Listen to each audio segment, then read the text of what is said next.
Imagine being in your mid to lower 40s, unable to breathe, having a shortness of breath, or contracting respiratory infections.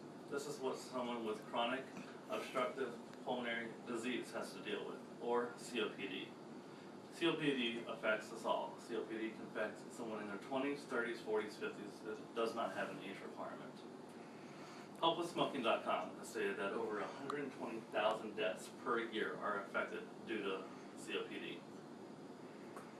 I have many family members that have been contracted with COPD, and due to that research, I've learned a lot about it that I will hope to share with you today. So first, let's look at the nature of COPD. COPD comes in three forms: chronic bronchitis, emphysema, and asthma. Chronic bronchitis is the inflammation of the airways, the inflammation and narrowing of the airways. It comes with cough, wheezing, shortness of breath, lots of mucus. Asthma is an inflammatory disorder of the airways. Asthma, again, is shortness of breath, wheezing, unable to do normal tasks like walking upstairs, grabbing laundry, a short run, a walk, things like that.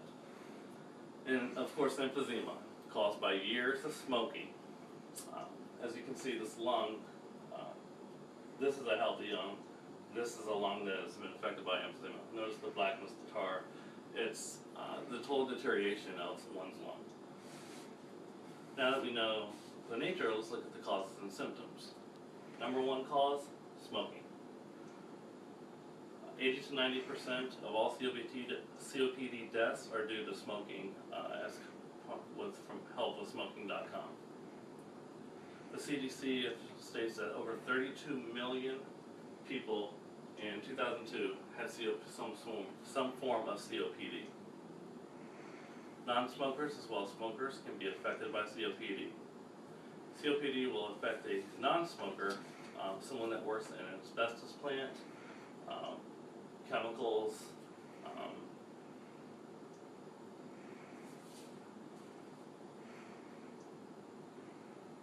hazardous chemicals, poor ventilation.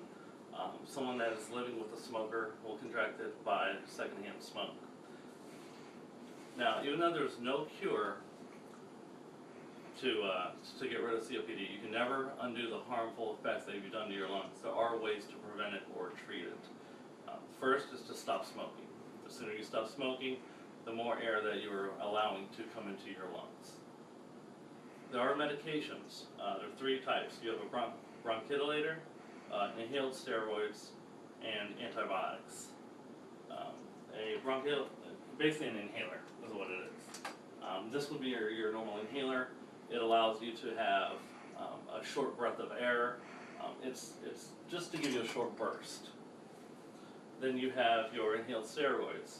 Advair is the big one. What it does is it pulls the steroid into your lungs, helping the airways to clear the mucus and things like that.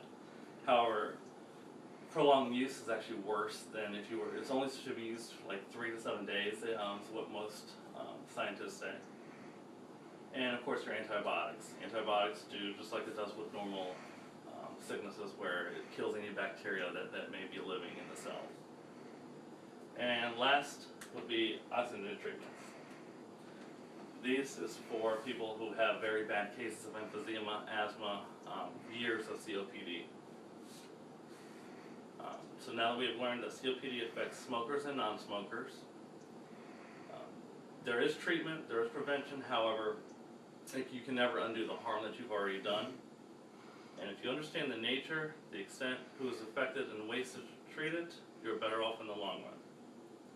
My mom was diagnosed with COPD years ago, and what her breaking point basically was that she couldn't breathe. So stop smoking now, take control of your life before the disease does.